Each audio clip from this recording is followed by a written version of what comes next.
రెండో సమూయేలు గ్రంథము 5వ అధ్యాయం 10వ వచనం. దావీదు అంతకంతకు వర్ధిల్లెను. సైన్యములకు అధిపతియగు యెహోవా అతనికి తోడుగా ఉండెను. దావీదు అంతకంతకు వర్ధిల్లెను. ఎందుకు? సైన్యములకు అధిపతికి యెహోవా అతనికి తోడుగా ఉండెను. అంటే మనకేం అర్థం అవుతుందనంటే, దేవుడు మనకు తోడుగా ఉంటే మనం ఏమవుతాం? అంతకంతకు వర్ధిల్లుతాం.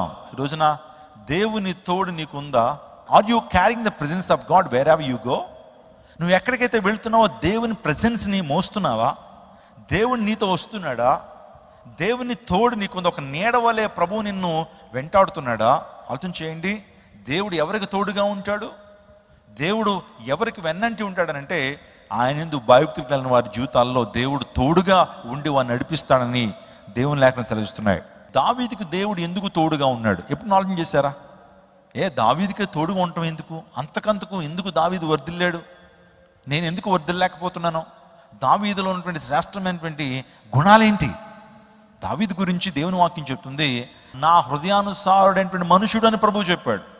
ఏ man after God's own heart అని దావీదుని పిలిచారంటే, దేవుడే పిలిచాడు. నా హృదయానుసారుడైనటువంటి మనుషుడు అయ్యా, నువ్వు నాకు ఇష్టమైనటువంటి వ్యక్తివయ్యా, నా హృదయానికి దగ్గరగా ఉన్నటువంటి వ్యక్తివయ్యా, నేను ఎలా ఆలోచన చేస్తాను నువ్వు కూడా అలా ఆలోచన చేసేటువంటి వ్యక్తివయ్యా అని ప్రభు మాట్లాడుతూ వచ్చాడు. A man after God's own heart. David ఎందుకు వర్ధిల్లాలని ఆలోచిస్తే, త్వరగా నేను ఇవన్నీ కూడా గొప్ప ధ్యానాలు, నేనంతా కూడా అవన్నీ కూడా ఎక్స్ప్లెయిన్ చేయడానికి అయితే సమయం కాదు. కానీ దావీదు ధర్మశాస్త్రాన్ని ప్రేమించినవాడు. చెప్పండి అందరూ కూడా. దావీదు ధర్మశాస్త్రం అంటే ఏంటి? దేవుని వాక్యం, దేవుడు మనకిచ్చిన విధులు, కట్టడలు, దేవుని వాక్యాన్ని ప్రేమించేటువంటి వాడు దావీదు. మనలో ఎంతమంది దేవుని వాక్యాన్ని ప్రేమిస్తాం? ఆదివారం వచ్చిందంటే కాసేపు దేవుని వాక్యాన్ని వింటాం, ఆ తదుపరి ఈ బైబిల్ తీసుకెళ్ళి అలమరలో పెడతాం, మరలా ఆదివారం మాత్రమే మనము ఓపెన్ చేస్తాం. ప్రతిరోజు కూడా ధర్మశాస్త్రాన్ని ప్రేమించేటువంటి వారుగా ఉండాలి. దేవుని వాక్యాన్ని ప్రేమించడం అంటే అర్థం ఏంటంటే, దీన్ని చదవాలి, దీన్ని వినాలి, దీని ప్రకారం జీవించాలి, దీన్ని అనుసరించాలి. తద్వారా మనం అంతకంతకు వర్ధిల్లేటువంటి వారిగా మారతాం. దావీదు ధర్మశాస్త్రాన్ని ప్రేమించాడు. రెండోదిగా దావీదు ప్రార్థనాపరుడు. దావీదు ఎవరు? ప్రార్థనాపరుడు. అంటే ప్రతి విషయంలో కూడా దేవుని మీద ఆధారపడేటువంటి వాడు. సమస్య రాగానే ప్రభు పాదాల దగ్గరికి వెళ్ళి ఆ సమస్యను ప్రభుతో చెప్పుకునేటువంటి వాడు ప్రార్థనాపరుడు. మూడోదిగా దావీదు గొప్ప ఆరాధికుడు. ఏమండి, దావీదు కీర్తనలు మనం అన్ని చూస్తే దేవుని ఆరాధించేటువంటి విధానం మనం చూస్తాం. రాజు అయినప్పుడు కూడా అనేక మంది సంగీత విద్వాంసుల్ని తన ఆస్థానంలో పెట్టుకుని, అనేక మంది పాటలు పాడేటువంటి వారిని, దేవుని స్తుతించేటువంటి వారిని వారి యొక్క ఆస్థానంలో తన రాజ్యంలో ఉంచుకుని ప్రతి నిత్యము ఆరాధనలు జరిపిస్తుండేటువంటి వాడు దావీదు. అనేక మందిని నిజంగా వర్షిప్ లీడర్స్ని తయారు చేసినటువంటి వాడు దావీదు. తను ఆరాధించడం మాత్రమే కాకుండా తన రాజ్యంలో, తన ఇంటి నుంచి, తన రాజ్యం నుంచి ఇప్పుడు కూడా దేవునికి స్తుతి ధూపము దేవుని సన్నిధికి వెళ్ళాలి, ఆరాధన ధూపం దేవుని దగ్గరికి వెళ్ళాలి, నిత్యము కూడా నైవేద్యము ప్రభుకి సమర్పించాలనే ఉద్దేశంతో దావీదు ప్రభుని ఆరాధించాడు. అందులో బట్టి 103వ కీర్తన రాస్తూ, నా ప్రాణమా యెహోవాను సన్నుతించుము, ఆయన చేసిన ఉపకారాలు దేనిని మరువకము, ఆయన నీ దోషములన్నీ క్షమించువాడు, నీ సంకటములన్నీ కుదుర్చువాడు, సమాధిలో నీ ప్రాణం విమోచించున్నాడు, కరుణా కటాక్షం నీ కిరీటముగా ఉంచుచున్నాడు. I will extol my God in all the times of my life. నేను అన్ని వేళల్లో కూడా ప్రభువుని స్తుతిస్తాను, నేను ఎల్లప్పుడూ యెహోవాను సన్నుతించేదను అని మాట్లాడుతున్నాడే ఆరాధికుడు. ఇంకో మాట నేను చెప్తున్నాను, దావీదులో ఇంకో శ్రేష్టమైనటువంటి లక్షణం ఏంటంటే ఐక్యతను ప్రేమించాడండి. సహోదరులు ఐక్యత కలిగి ఉండుట ఎంత మేలు, ఎంత మనోహరము. అవును, మనం ఎప్పుడు కూడా ఐక్యతను కోరుకోవాలి, సమాధానాన్ని కోరుకోవాలి. దావీదులో ఉండే శ్రేష్టమైన లక్షణం ఏంటంటే మనం నేర్చుకోదగినటువంటిది, శత్రువు తనను చంపాలని, శత్రువు తనతో అసమాధానాన్ని కలిగి ఉండాలని ఎప్పుడు గొడవలు పెట్టుకోవడానికి ప్రయత్నం చేశాడు సౌలు మామగారు. కానీ దావీదు ఎప్పుడు కూడా సమాధానాన్ని కోరుకున్నాడండి. కలహప్రియుడు సౌలు, కానీ ఐకమత్యాన్ని కోరుకున్నటువంటి వాడు దావీదు. అందుకు బట్టి వర్ధిల్లాడు. తప్పు మార్గాలను అసహించుకున్నాడండి దావీదు, పాప మార్గాలను అసహించుకున్నాడు, తప్పుడు కార్యాలను అసహించుకున్నాడు. అందును బట్టే నిజంగా దావీదు వర్ధిల్లాడు అనేటువంటి విషయాన్ని మన పరిశుద్ధ గ్రంథ లేఖనాల్లో మనం చూస్తుంటాం. అంత మాత్రమే కాదు, ఇంకొక మాట నేను ఆ దావీదు జీవితంలో నుంచి నేను గమనించగలిగాను, దేవుని విషయంలో ఏనాడు కూడా సిగ్గుపడలేదండి. దేవుణ్ణి ఆరాధించే విషయంలో సిగ్గుపడలేదు.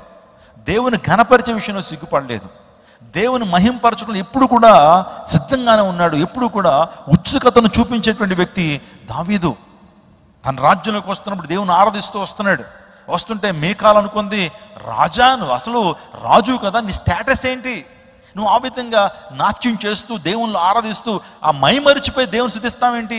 ప్రజలు ఏమనుకుంటారు అని మీకాలు అభ్యంతరపడింది. కానీ దావీదు, నేను దేవుని సందులో ఉన్నప్పుడు నేను రాజును కాదు, నేను దేవుని సందులో ఉన్నప్పుడు నా అధికారము నా హోదా అన్ని ప్రక్కన పెడతాను, దేవుని సందులో ఒక చిన్న బిడ్డ వలె ప్రభువుని ఆరాధన చేస్తాను. స్తోత్రం చెప్పండి, హల్లెలూయా. మనం మంచి పాట పాడదాం. నే పాడేద ప్రభు సన్నిధిలో, నే ఆడేద ప్రభు సముఖములో చిన్ని బిడ్డను. అది దావీదు అనుభవం. నే పాడేద ప్రభు సన్నిధిలో, నే ఆడేదా ప్రభు సన్నిధిలో చిన్ని బిడ్డను పోలినే. రాజు అంతటి వాడు ఒక చిన్నపిల్లల డ్యాన్స్ వేస్తుంటే ఎంబారసింగ్గా ఉంటుంది. ఎలా ఉంటుంది? ఎంబారసింగ్గా ఉంటుంది. ఏంటన్నా అంత పెద్దోడు అలాగా నాట్యం చేస్తున్నాడు, దేవుడిని ఆ విధంగా మైమరిచిపోయి స్తుతిస్తున్నాడు అని కొంతమంది వేరే రకంగా మాట్లాడుకోవచ్చు. కానీ సో దావీదు ఎప్పుడు ఈ never feel shy to worship God. దేవుని ఆరాధించే విషయంలో ఏనాడు సిగ్గుపడలేదండి.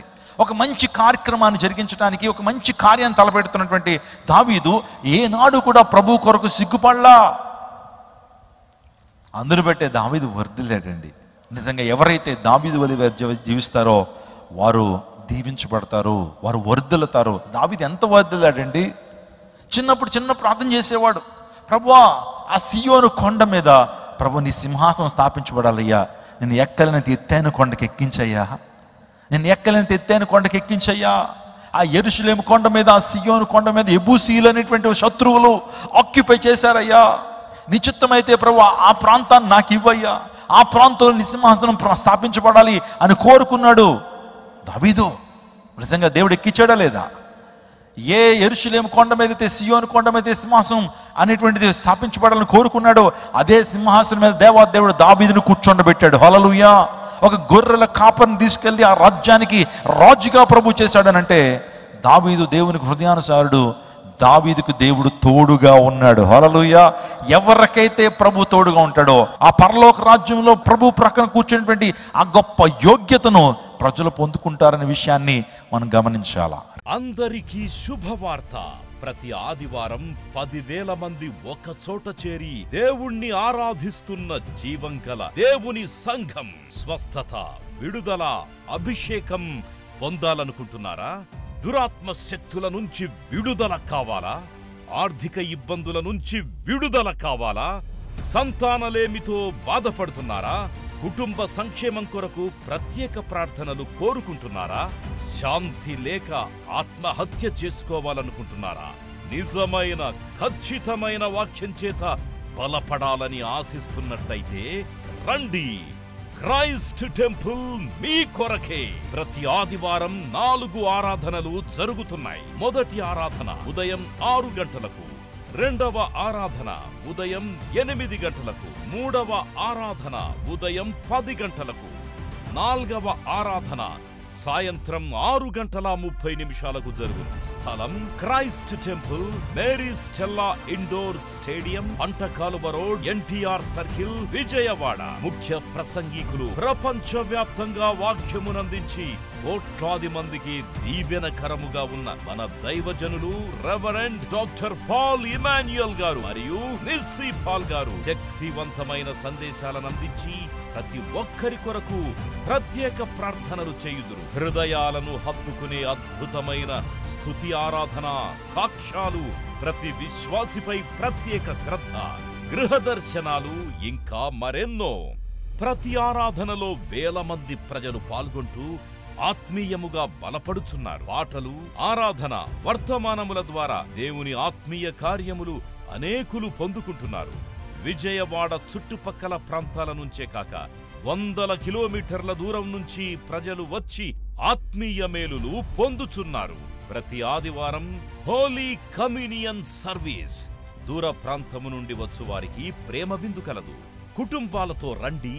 దేవుడిచ్చే గొప్ప రక్షణ, స్వస్థత, అభిషేకాన్ని పొందుకొనండి. రండి, మీ దుఃఖము నాట్యముగా మార్చబడును. మరిన్ని వివరాలకు సంప్రదించండి 88 6276 777.